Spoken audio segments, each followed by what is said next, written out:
महापुराण उत्तर पुराण अथ प्रशस्ति। इंद्र लोग जिन्हें नमस्कार करते थे, इसलिए जिनके चरण नख रूपी चंद्रमा के बिंब का स्पर्श करने से जिन इंद्रों के उत्तम मुकुट प्रकट हो रहे थे, वे इंद्र मस्तक पर अर्धचंद्र को धारण करने की लीला से उन्मत्त हुए महादेव का भी तिरस्कार करते थे। ऐसे श्री वर्धमान स्वामी सदा जयशील हों। जिस प्रकार समुद्र में अनेक दैदीप्यमान रत्नों के स्थान होते हैं, उसी प्रकार मूल संघ रूपी समुद्र में महापुरुष रूपी रत्नों के स्थान स्वरूप एक सेन वंश हो गया है। उसमें समस्त प्रवादी रूपी मदोन्मत्त हाथियों को त्रास देने वाले एवं वीरसेन संघ में अग्रणी वीरसेन भट्टारक सुशोभित हुए थे। वे ज्ञान और चरित्र की सामग्री के समान शरीर को धारण कर रहे थे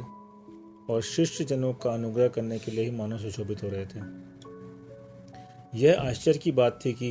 उन वीरसेन भट्टारक के चरणों में नम्र हुए राजा लोगों के मुख रूपी कमल उनके नख रूपी चंद्रमा की किरणों से प्रफुल्लित होकर शोभा को धारण कर रहे थे। सिद्धिभूप पद्धति ग्रंथ यद्यपि पद पद पर विषय विषम या कठिन था, परंतु उन वीरसेन स्वामी के द्वारा निर्मित उसकी टीका देखकर भिक्षु लोग उसमें अनायासी प्रवेश करने लगे थे। जिन वीरसेन स्वामी के मुख रूपी कमल से प्रकट हुई वचन रूपी लक्ष्मी धवल कीर्ति के समान श्रवण करने के योग्य है, समस्त बुद्धिमान सज्जनों को सदा प्रेम उत्पन्न करने वाली है और समस्त संसार में फैलने के परिश्रम से ही मानो इस लोक में बहुत दिन से स्थिर है, उसी वचन रूपी लक्ष्मी के द्वारा अनादिकाल से संचित कानों में भरे हुए मैल पूर्ण रूप से नष्ट हो जाते हैं। विशेषात श्री वीरसेन स्वामी ने षट खंडागम के ऊपर जो धवला नाम की टीका लिखी है, मानो उनके मुख रूपी कमल से प्रकट हुई लक्ष्मी ही है। कीर्ति के समान श्रवण करने के योग्य है, समस्त सम्यक ज्ञानी पुरुषों को निरंतर उत्तम प्रीति उत्पन्न करती है। उसका प्रभाव समस्त लोक में फैला हुआ है। वह लोक में सिद्धांत ग्रंथों की सीमा के समान स्थित है। आचार्य गुणभद्र कहते हैं कि उनकी वह धवला टीका शोध जनों के अज्ञान रूपी मैल को चिरकाल तक संपूर्ण रूप से नष्ट करता रहे। जिस प्रकार हिमवान पर्वत ने गंगा नदी का प्रवाह होता है, अर्थात सर्वज्ञ देव ने समस्त शास्त्रों की मूर्ति स्वरूप दिव्य ध्वनि प्रकट होती है, अथवा उदयाचल के तट से दैदीप्यमान सूर्य प्रकट होता है, उसी प्रकार उन वीरसेन स्वामी से जिनसेन मुनि प्रकट हुए। श्री जिनसेन के दैदीप्यमान नखों के किरण समूह धारा के समान फैलते थे और उनके बीच उनके चरण कमल के समान जान पड़ते थे। उनके उन चरण कमलों की रचले जब राजा अमोघ वर्ष के मुकुट में लगे हुए नवीन रत्नों की कांति पीली पड़ जाती थी, तब वह अपने आप को ऐसा स्मरण करता था कि मैं आज अत्यंत प्रवृत्त हुआ हूँ। आचार्य गुणभद्र कहते हैं कि उन पूजनीय भगवान जिनसेनाचार्य के चरण संसार के लिए मंगल रूप हो। पद और वाक्य की रचना में प्रवीण होना, दूसरे पक्ष का निराकरण करने में तत्परता होना, आगम विषयक उत्तम पदार्थों का अच्छी तरह समझना, कल्याणकारी कथाओं में कहने में कुशल होना, ग्रंथ के गूढ़ अभिप्राय को प्रकट करना और उत्तम मार्ग युक्त कविता का होना, ये सब गुण जिनसेनाचार्य को पाकर कली काल में भी चिरकाल तक कलंक रहित होकर स्थिर रहे थे। जिस प्रकार चंद्रमा में चांदनी, सूर्य में प्रभा और स्फटिक में स्वच्छता स्वभाव से ही रहती है, उसी प्रकार जिनसेनाचार्य में सरस्वती ही भी स्वभाव से ही रहती थी। जिस प्रकार समस्त लोक का एक चक्षु स्वरूप सूर्य चंद्रमा का सधर्मा होता है, उसी प्रकार अतिशय बुद्धिमान दशरथ गुरु उन जिनसेनाचार्य के सधर्मा बंधु थे, एक गुरु भाई थे। जिस प्रकार सूर्य अपनी निर्मल किरणों से संसार के समस्त पदार्थों को प्रकट करता है, उसी प्रकार वे भी अपने वचन रूपी किरणों से समस्त जगत को प्रकाशमान करते थे। जिस प्रकार दर्पण में प्रतिबिंब सूर्य के मंडल को बालक लोग भी शीघ्र जान जाते हैं, उसी प्रकार जिनसेनाचार्य के शोभायमान वचनों में समस्त शास्त्रों का सद्भाव था। यह बात अज्ञानी लोग भी शीघ्र समझ जाते थे। सिद्धांत शास्त्र रूपी समुद्र में पारगमी होने से जिसकी बुद्धि अतिशय प्रगल्भ तथा दैदीप्यमान तीक्ष्ण थी, जो अनेक नए और प्रमाण के ज्ञान में निपुण था, अगणित गुणों से भूषित था तथा समस्त जगत में प्रसिद्ध था, ऐसा गुणभद्राचार्य उन्हीं जिनसेनाचार्य तथा दशरथ गुरु का शिष्य था। गुणभद्र ने पुण्य रूपी लक्ष्मी के सौभाग्य होने का गर्व जीत लिया है, ऐसा समझकर मुक्ति रूपी लक्ष्मी ने उनके पास अत्यंत चतुर दूत के समान विशुद्ध बुद्धि वाली तपोलक्ष्मी को भेजा था, और वह तपोलक्ष्मी दूती महागुण रूप से धन संपन्न रहने वाले उस गुणभद्र की बड़ी प्रीति से सेवा करती रहती थी। उन गुणभद्र के वचन रूपी किरणों के समूह ने हृदय में रहने वाले अज्ञान अंधकार को सदा के लिए नष्ट कर दिया था, और वह कुवलय तथा कमल दोनों को आह्लादित करने वाला था, पक्ष में महिमंडल की लक्ष्मी को हर्षित करने वाला था। इस तरह उसने चंद्रमा और सूर्य दोनों के प्रसार को जीत लिया था। परमेश्वर कवि के द्वारा कथित गद्य काव्य जिसका आधार है, जो समस्त छंदों और अलंकारों का उदाहरण है, जिसमें सूक्ष्म अर्थ और गुणपूर्ण पदों की रचना है, जिसने अन्य काव्यों को तिरस्कृत कर दिया है, जो श्रवण करने के योग्य है, मिथ्या कवियों के दर्प को खंडित करने वाला है और अतिशय सुंदर है, ऐसा यह महापुराण सिद्धांत ग्रंथ पर टीका लिखने वाले तथा शिष्यजनों का चिरकाल तक पालन करने वाले श्री जिनसेन भगवान ने कहा है। ग्रंथ का जो भाग भगवान जिनसेन के कथन से बाकी रहा था, उसमें निर्मल बुद्धि के धारक गुणभद्र सूर्य ने हीन काल के अनुरोध से तथा भारी विस्तार के भय से संक्षेप में ही संग्रहित किया है। यह महापुराण व्यर्थ के वर्णन से रहित है, सरलता से समझा जा सकता है, उत्तम लेख से युक्त है, सब जीवों का हित करने वाला है तथा पूजित है, सब इसकी पूजा करते हैं। ऐसे इस समग्र महापुराण ग्रंथ को भक्ति से भरे हुए भव्य जीव अच्छी तरह पढ़े तथा सुने। संसार के छेद की इच्छा से जो भव्य जीव इस ग्रंथ का बार बार चिंतन करते हैं, ऐसे निर्मल सम्यक दर्शन, सम्यक ज्ञान और सम्यक चारित्र के धारक पुरुषों को अवश्य मोक्ष की प्राप्ति होती है, सब प्रकार की शांति मिलती है, वृद्धि होती है, विजय होती है, कल्याण की प्राप्ति होती है, प्रायः इष्ट जनों का समागम होता है, उपद्रवों का नाश होता है, बहुत भारी संपदाओं का लाभ होता है, शुभ अशुभ कर्मों के बंध के कारण तथा उनके फलों का ज्ञान होता है, मुक्ति का अस्तित्व जाना जाता है, मुक्ति के कारणों का निश्चय होता है, तीनों प्रकार के वैराग्य की उत्पत्ति होती है, धर्म की श्रद्धा बढ़ती है, असंख्यात गुण श्रेणी निर्जरा होती है, अशुभ कर्मों का असर रुकता है और समस्त कर्मों का क्षय होने से वह आत्यांतिक शुद्धि प्राप्त होती है, जो कि आत्मा की सिद्धि कही जा सकती है।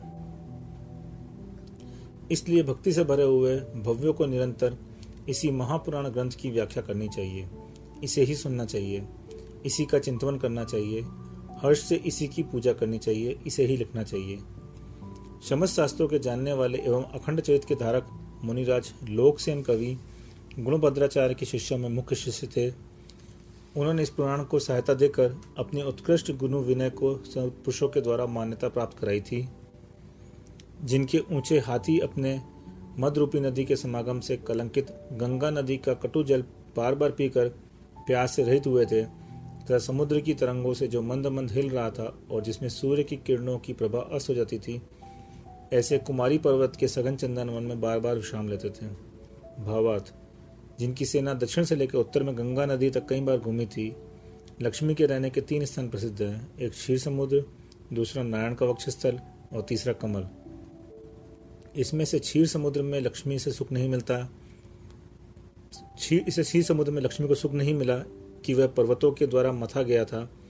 नारायण के वक्षस्थल में इसलिए नहीं मिला क्योंकि वहाँ गोपियों के स्तनों का बार बार आघात लगता था, और कमल में इसलिए नहीं मिला कि उसके दल सूर्य की किरणों से दिन में तो खिल जाते थे परंतु रात्रि में संकुचित हो जाते थे। इस तरह लक्ष्मी इन तीनों स्थानों से हटकर भुज रूप स्तंभों के आधार से अत्यंत सुदृढ़ और हारों के समूह रूपी तोड़ने से सुसज्जित, जिनके विशाल वक्षस्थल रूपी घर में चिरकाल तक सुख को प्राप्त हुई है, जिन्होंने समस्त शत्रु नष्ट कर दिए हैं और जो निर्मल यश को प्राप्त करते थे। ऐसे राजा अकाल वर्ष जब इस समस्त पृथ्वी का पालन कर रहे थे तथा कमलाकर के समय समान अपने प्रपितामह मुकुल के वंश को विकसित करने वाले सूर्य के प्रताप के समान, जिसका प्रताप सर्वत्र फैल रहा था, जिनके प्रसिद्ध शत्रुरूपी अंधकार को नष्ट कर दिया था, जो चैल पताका वाला था, जिसकी पताका में मयूर का चिन्ह था, चैल ध्वज का अनुज था, चैल्य केतन बंके का पुत्र था, जैन धर्म की वृद्धि करने वाला था और चंद्रमा के समान उज्ज्वल यश का धारक था, ऐसा श्रीमान लोकादित्य राजा अपने पिता के नाम पर बसाए हुए अतिशय प्रसिद्ध बंकापुर नाम के शेष नगर में रहकर कंटक रहित समस्त वनवास देश का सुखपूर्वक चिरकाल से पालन करता था। तब महामंगलकारी और समस्त मनुष्यों को सुख देने वाले पिंगल नामक 820 शक संवत में श्री पंचमी श्रावणवदी 5 गुरुवार के दिन पूर्वा फागुनी स्थित सिंह लग्न में, जबकि बुध आर्द्रा नक्षत्र का, शनि मिथुन राशि का, मंगल धनु राशि का, राहु तुला राशि का, सूर्य शुक्र कर्क राशि का और बृहस्पति वृष राशि का था, तब यह उत्तर पुराण ग्रंथ पूर्ण हुआ था। उसी दिन भव्य जीवों ने इसकी पूजा की थी। इस प्रकार सर्वश्रेष्ठ एवं पुण्य रूप यह पुराण संसार में जयवंत है। जब तक पृथ्वी है, आकाश है, चंद्रमा है, सूर्य है, सुमेरु है और दिशाओं का विभाग है, तब तक सज्जनों के वचन में, चित्त में और कान में यह पवित्र महापुराण स्थिति को प्राप्त हो, अर्थात सज्जन पुरुष वचनों द्वारा इसकी चर्चा करें, हृदय में इसका विचार करें और कानों से इसकी कथा श्रवण करें। इस महापुराण में धर्मशास्त्र, मोक्ष का मार्ग है, कविता है और तीर्थंकरों का चरित्र है, अथवा कविराज जिनसे इनके मुखारबंद से निकले हुए वचन किनका मन हरण नहीं करते, अर्थात सभी का करते हैं। महाप्राचीन पुराण पुरुष भगवान आदिनाथ के इस पुराण में कवियों के स्वामी इन जिन सेनाचार्य ने ऐसा कुछ अद्भुत कार्य किया है कि इसके रहते कवि लोग काव्य की चर्चाओं में कभी हृदय रहित नहीं होते। वे जिन सेनाचार्य जयवंत रहें, जो कि कवियों के द्वारा स्तुत्य हैं, निर्मल मुनियों के समूह जिनकी स्तुति करते हैं, भव्य जीवों का समूह जिनका स्तवन करता है, जो समस्त गुणों से सहित हैं, दुष्टवादी रूपी हाथियों को जीतने के लिए सिंह के समान हैं, समस्त शास्त्रों के जानने वाले हैं और राजाधिराज जिन्हें नमस्कार करते हैं। हे मित्र, यदि तेरा चित्त समस्त कवियों के द्वारा कहे हुए सुभाषितों का समूह सुनने में सरस है, तो तू कवि श्रेष्ठ जिन सेनाचार्य के मुखारबिंद से कहे हुए इस पुराण के सुनने में अपने कर्ण निकट कर। वे गुणबुद्धाचार्य भी जयवंत रहे, जो कि समस्त योगियों के द्वारा वंदनीय हैं, समस्त श्रेष्ठ कवियों में अग्रगामी हैं, आचार्यों के द्वारा वंदना करने योग्य हैं, जिन्होंने कामक विलास को जीत लिया है, जिनकी कीर्ति रूपी पताका समस्त दिशा में फैला रही हैं, जो पाप रूपी वृक्ष के नष्ट करने में कुठार के समान है और समस्त राजाओं के द्वारा वंदनीय है। यह महापुराण केवल पुराण ही है ऐसा कहना उचित नहीं है, क्योंकि यह अद्भुत धर्मशास्त्र है। इसकी कथाएं श्रवणीय हैं, अत्यंत मनोहर है, 63 शलाका पुरुषों का व्याख्यान है, चरित्र वर्णन करने का मानव समुद्री है, इसमें कोई अद्भुत कविता का गुण है और कवि लोग भी इसके वचन रूपी कमलों पर भ्रमरों के समान आसक्त हैं। यथार्थ में इस ग्रंथ के रचयिता श्री गुणभद्राचार्य स्वयं कोई अद्भुत कवि हैं। इस प्रकार ऋषि प्रणीत भगवत गुणभद्राचार्य प्रणीत त्रिपक्षलक्षण महापुराण के संग्रह में प्रशस्ति का वर्णन करने वाला 70वां पर्व पूर्ण हुआ।